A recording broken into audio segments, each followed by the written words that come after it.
Hello everyone, this is Srijita Hassan, Project Coordinator from SED. Today we have a very special guest, Maria Benedetta Cabitza, the Director of First Reception Area. Hi Maria, how are you? Hello. Hello, Sirjita. I'm fine. I hope everyone listening is fine as well. First of all, I want to thank you for the invitation because I think it's a very important way to discuss and to create new knowledge for everyone. So thank you for having me here. You're welcome, you look very pretty today. Thanks. And have you noticed that we are contrast matching? Yes, black and white. Okay,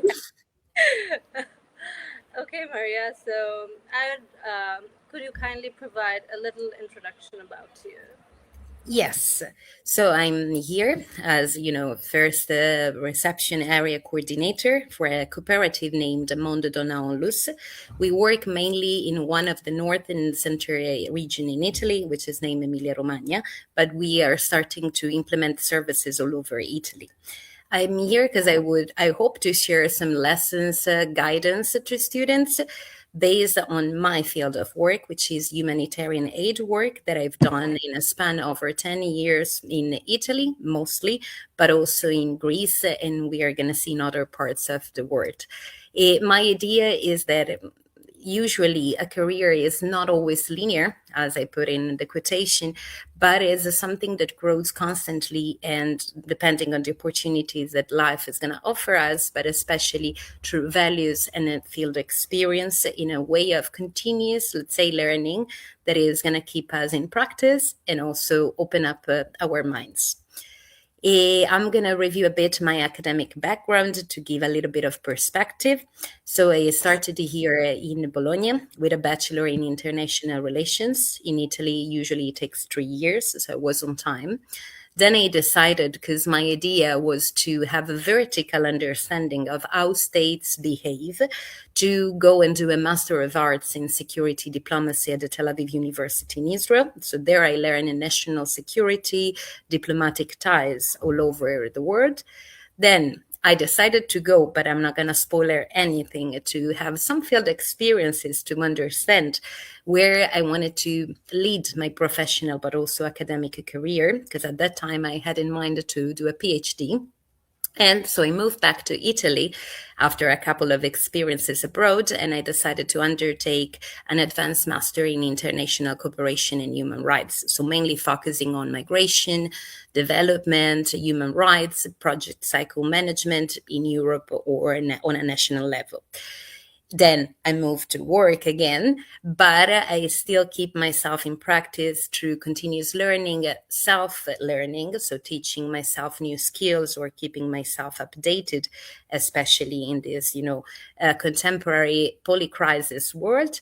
And my idea that was, leading me was that the academia is important. You have to cultivate it and nourish it continuously, but you also have to bridge it with field work because it's going to offer you new perspectives and it's going to also readjust you. So my key message is that education becomes stronger when it is actually tested in reality. So to give you an idea of what I'm saying is that studying actually build concept, language, the toolkit you have to use on your professional daily basis. But without testing it into practice, it's not going to be very, very useful. And sometimes you have, after you test what you learn, to go back to learning again. It's a sort of back and forth so that what you learn constantly, you can implementing, innovating what you do. And this movement, even though I describe it as a back and forth, is actually what makes theory useful for the field work and actually helps you, the people working in the field, to create a better theory. So you can internalize your knowledge, increase your motivation, but also creating better solution. Because now we are living in a time where actually we have every day to keep ourselves adjourned, especially in the migration field, where we have people changing, from country to country based on conflicts, climate changes, economic situations. So not only you have to keep yourself adjourned on the legislative side, so norms, what you can do to include people, but also to understand what's going on around this phenomenon so that you can help people better and offer obviously a more inclusive and impactful service. Yeah. So to again give you an idea of what I did after the studies, so I said before that I've done the bachelor, I've done the master, and as soon as I finished my Master of Arts, I decided to go back in Greece. That time was 2016, and at that time there was the Syrian conflict going on. So I decided to go in Greece and start to work as a humanitarian in the humanitarian field as a so-called social worker, and it was a volunteering experience. This is an important concept that then I will open up a bit later. So at that time, my work was also something different because I was working as an intelligence consultant for private companies. So I was evaluating dangers to open up company in certain areas of the world, but I was deeply moved by what was going on in Syria, so I decided to go in Greece. I started as a volunteer, firstly working in the northern part of Greece near the border with Macedonia. And I was working as a support for the donors, coordination of the items we were receiving in order to provide them to the asylum seekers. I got then offered immediately a job. So starting from a volunteering experience was good. So I moved to a small island named Samos, which is in front of Turkey. So we were receiving at that time a large influx of people. That experience taught me a lot of flexibility, adaptability, and also a lot of, driven motivation for the work, because you receive people based on how they arrive with the boat. And so you have to work in very dire conditions, being human, but also having let's say, a good and strict workflow in mind, because you have a lot of people coming. Greece was a 7-month experience that then I was forced to put on hold, because it's a very, when you work in contexts like an hotspot, so receiving people that have just faced the sea or they are fleeing war, is a very emotional and stressful job. So usually the company asks you a couple of months off and to readjust and regain strength. And so I used that time to go back to study, as I said before. So I moved back to Italy and I started my master because I wanted to learn better international cooperation and human rights. Finishing the academia, I started an internship. That was my first touch with Mondo Donna in 2017. And I learned a bit of, integrational practices in Italy, which was very different from Greece. That was a brief parenthesis, because then I decided to go and learn something new, this time changing continent, and I moved to Africa, specifically in Uganda. I wanted to learn at that time something different because my experiences were based with migrants, and that's it. Even though the, ethnicity, countries, languages are different, I wanted to learn something in a different field. So I decided to do community-driven impact work, and I moved to a community that was helping disabled kids to find, first of all, education, but then also to learn crafts or a job that helped them to get included in society. Because unfortunately, in Africa, disabled people are conceived as a punishment from God. So they tend to be excluded by families. So what we were trying to do was, first of all, to give them basic literacy and numeracy, and also to make them helpful or perceived as helpful by the family. So what I did was creating educational paths along with giving structure as a database and creating KPIs for the center in Uganda. I left Uganda, sadly, to move back to Italy because my time there was up. And I went back to Mondodonna with a first, where I started slowly to climb the ladder. So I went back, I was an intern in 2017.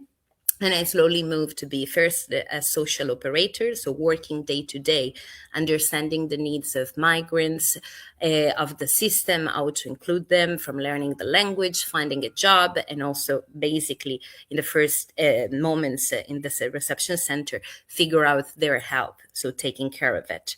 Then I moved because, as I said before, Mondadonna is a big reality in Italy. I moved as a responsible person for several centers. So I started to manage 2, 3 centers and then keep constantly learning again. Okay. So attending conferences, doing workshops, especially on subjects that were relevant to what I was doing day to day in my daily work. And again, slowly I become reception district area. So I started to manage a team and several reception centers until in 2024, I was promoted to the role I have today. But in the meantime, that was not enough because I felt that I was missing something that was project writing and social impact in the sense of writing, winning projects, and then also change a bit from migratory issues. And so I stumbled upon the Yunus Foundation Italy, that for me was also a very powerful experience because it helped me, first of all, to get in touch with Bangladesh itself and its culture, but helped me out helped me out to understand project management and also social business and microcredit. Obviously, learning them and try to apply them in Italy, which has different regulations and economic situations that so-called developed countries. I spent 3 years working as a development strategy consultant for the Yunus Foundation.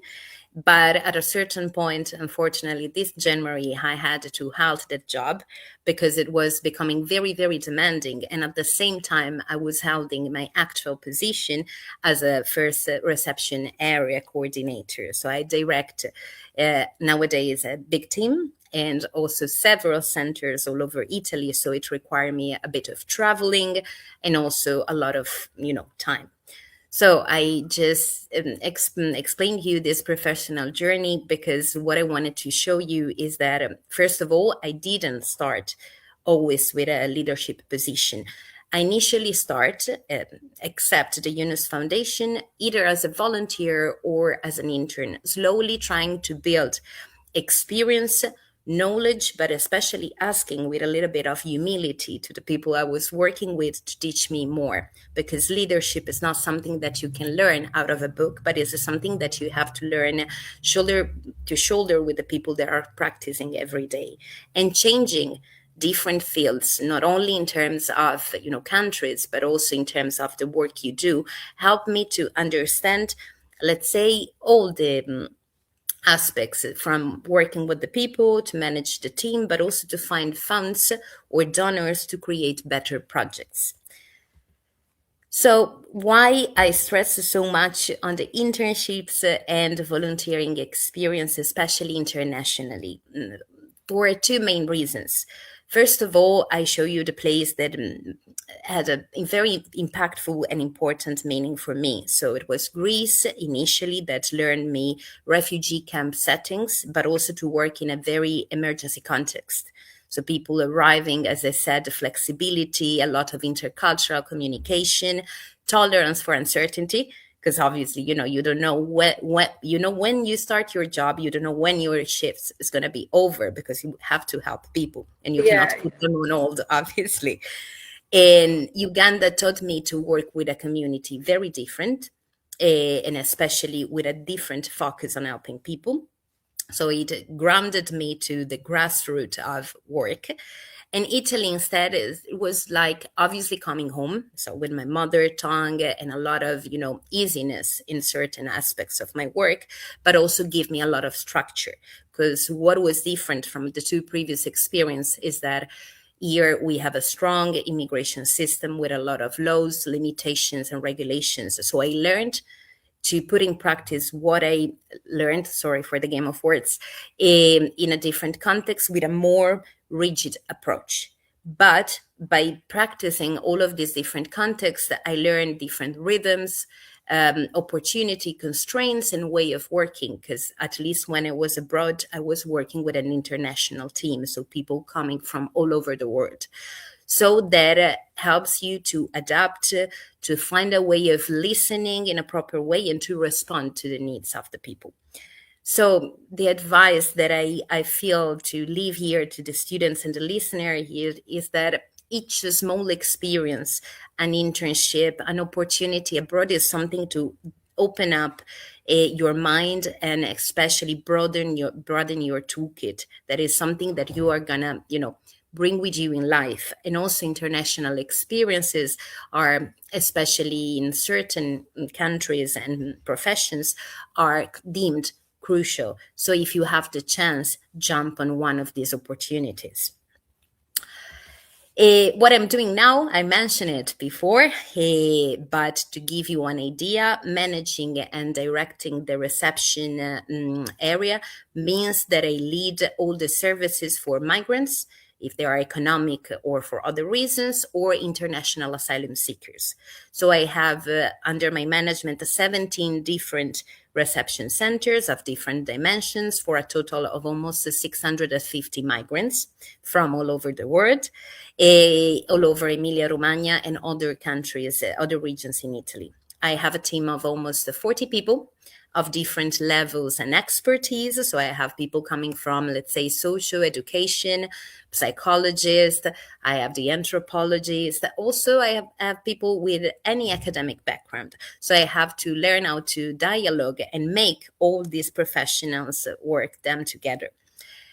Managing, in the meantime, the budgets and the reporting, the institutional reporting to the Ministry of Interiors, which is the service in Italy, the ministry that is managing the legal status of migrants along with the projects that are helping them. And I have to check the workflow of my collaborators. I work then with institutions on a national, regional, and local level, especially with municipalities or regional offices of the government, working with a lot of NGOs partners, because unfortunately services and the budget for them is not enough. So what I learned before in Yunus, so doing project work and implement new ideas, helped me to offer a better service to my beneficiaries. And I support the goal of my job is actually to support inclusion, active integration of the people in the context of offering dignity and a human way of, welcoming them in this country. The skills are very, very broad because mentioning the workload I manage. I try to do that because, it's a job that requires a lot of listening, empathic and sympathetic as well. A lot of decision making, sometimes very, very, very fast because rules and regulations might change, as also migrants can come from different countries bringing different needs. Mediation in terms of cultural one, but also mediation of conflict, because you have different people from different countries. They are going to have issues between each other as long as workers there cannot sometimes get along to the same procedure or decision to make. Planning, of course, because managing so many centers and people requires a lot of attention on the budget. Adaptation, a clear communication on several levels to the migrants we are hosting to give them, clear understanding of the country where they are, so they don't have mismatch between expectations or desires, and so that they can truly fasten their process of integration. Ethical judgment, because we are managing people and money, so we have, to keep the scale in balance. Obviously, maintaining the economic dimension to pay the workers, to pay the services and everything migrants can need, along with, keeping purpose always in mind, as I said, dignity and inclusion.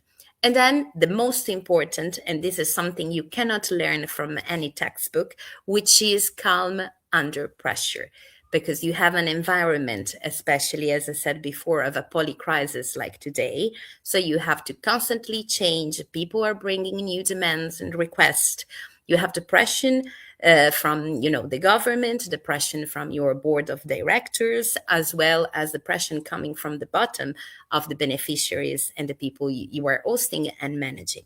So especially in what I call impact work in the social and humanitarian dimension requires a lot of, operational skills in terms of doing things concretely, but also relational one, keeping in the moral and the ethics in the background, because that is going to lead you towards the right direction. Why I think that, all of this conversation is very useful is that initially, when I was a student leaving the academia, I haven't anything so clear. I had in mind, as many students expect, that, was like a straight path. I know what I like to study. I know which kind of job I would like to do, but it's not a straight line. And life and professional life as well taught me that. I had the confidence that by working hard, having clearly in mind what I wanted to study, I would reach the perfect first job, no uncertainty, good money, enough to survive and do a good living, but just in a linear way. No up and downs, no detours. And that is beautiful, but it doesn't work that way in reality sometimes. So, taking those internships and opportunity I jumped on actually helped me to understand even better how to readjust and also how to refocus on my final goal.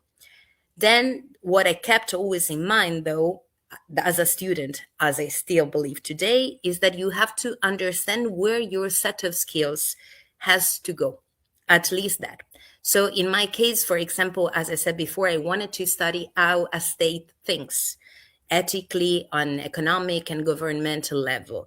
So I started to do a vertical understanding of my field of work, but then I started to broaden that set of skills by learning things that were more connected to what I was practicing on the field. So, for example, migration.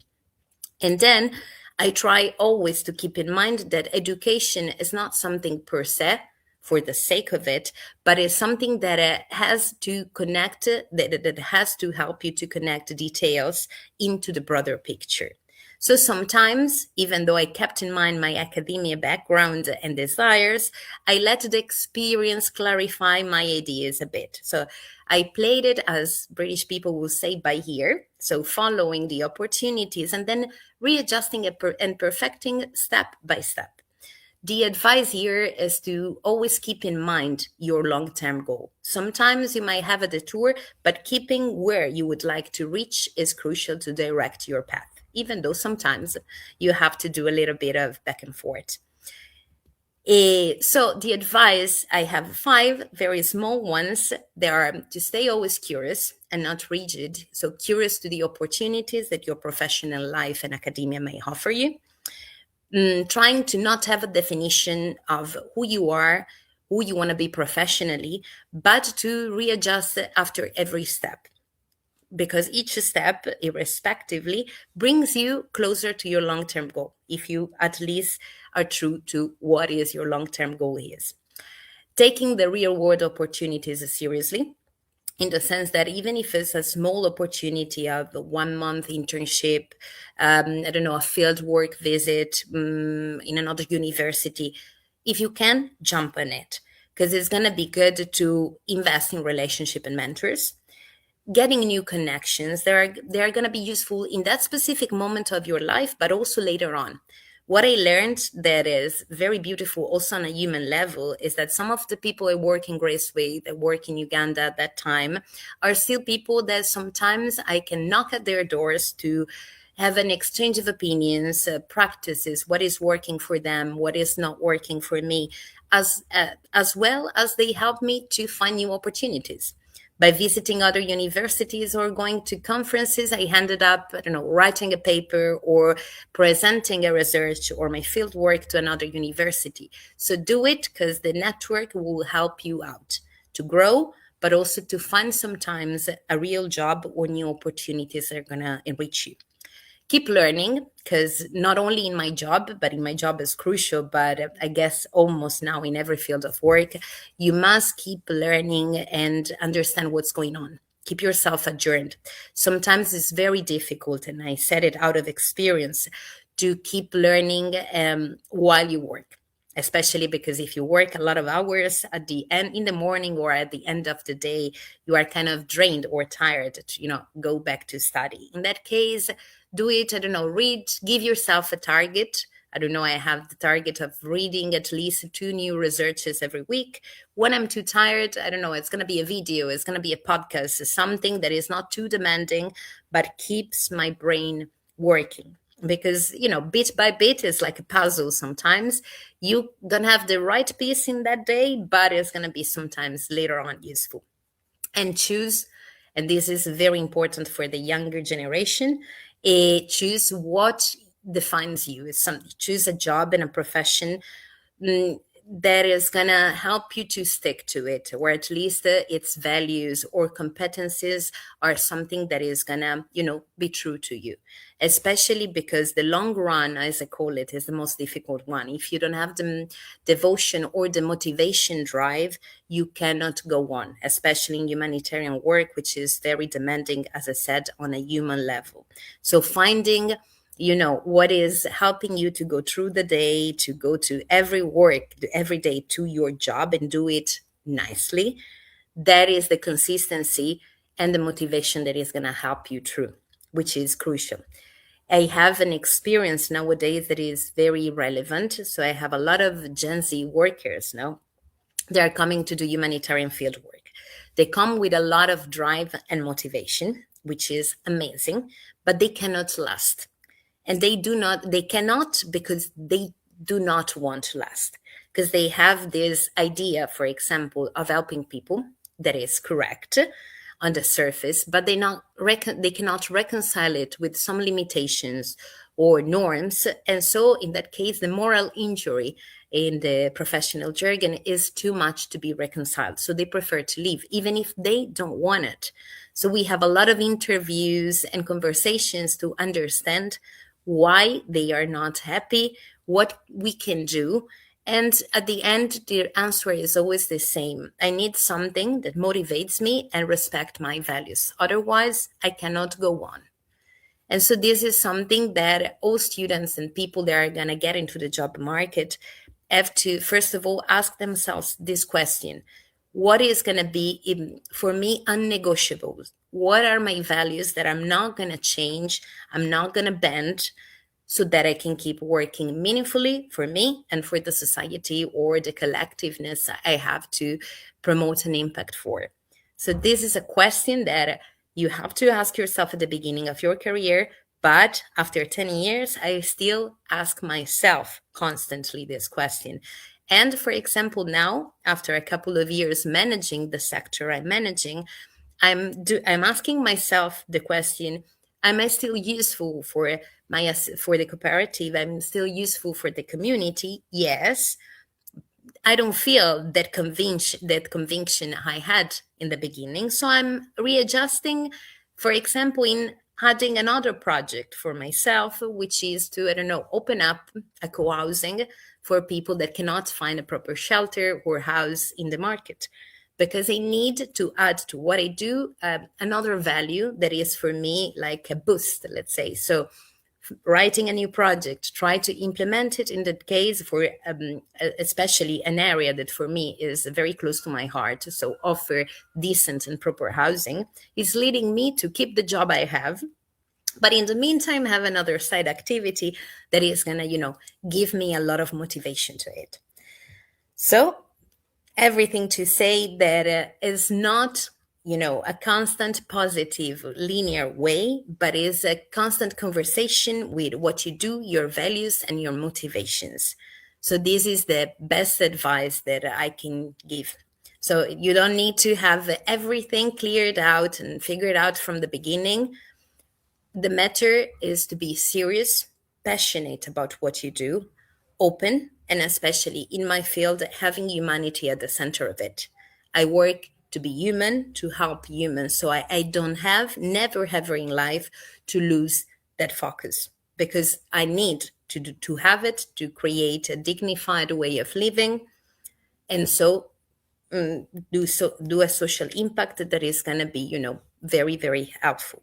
And also, in going back to all the profession and jobs I did for different organizations, at least I can still today see, let's say, a connecting line. And all the places I work shared my same value. Dignity of the human being is at the center of the job we do. So even if sometimes I was colliding, as every worker do, with the organizational systems the organizational logic. So you might have sometimes some issues about how, I don't know, you have to keep up with procedures, or I don't know what is your employer asking you. But irrespectively of these small issues, at least we could converge on the main drive for both of us, for my company and for me. Dignity and helping people is crucial. I want to have an impact. So we can agree to disagree sometimes, but at least we both know that we are going to the proper place together. So being a student transitioning to professional life is not a jump. It's not going to be fast. And sometimes it's a process of becoming step after step, first of all, an adult, a very conscious worker. And also, step after step, you are going to get clarity, at least as if you keep asking yourself if you are in the good place, in the right one, and if you are following your intuition and drive. So that's it almost. Then, if there are questions and I don't know, point of views, I will be more than happy to exchange them. Well, lovely advices for the students, Maria, and also you have a very astounding career, I must say. I try to. I try. I'm only 34. I started working when I was very, very, very young. So that's the reason why I advise international experiences, especially when you are young, because you can readjust the culture, moving countries, and you have a lot of energy still, to spend. So Yeah, yeah. I see we have a similarity that do it all when you're while you're young. yes, it's an Okay. idiom we say in Italy: do it until you have the strength, and especially do it to build yourself up until you are still young, also to understand the adult you want to become. So that is truly, truly, truly crucial. And especially, I've been attending all over, the professional years. I've been attending to, for example, a lot of international conferences. So the more I was going on, the more I was getting invited to conferences and learning from people.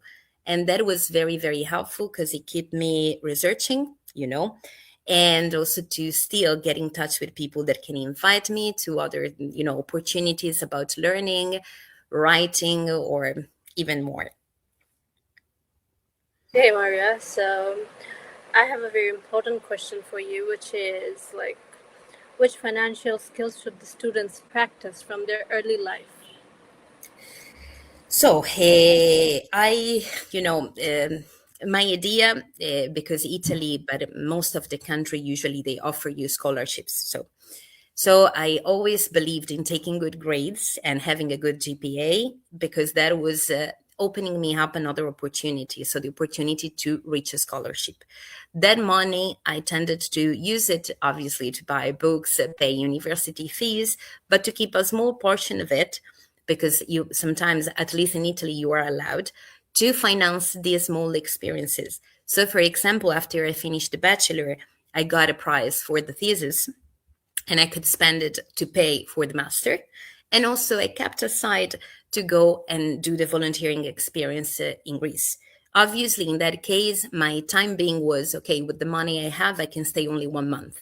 But then I worked very, very hard, and I said, okay, let's try to move from an unpaid volunteer to a worker. It's not going to be a big deal of money, so I'm not going to have a huge salary. But if I can do it, I can extend my permanence.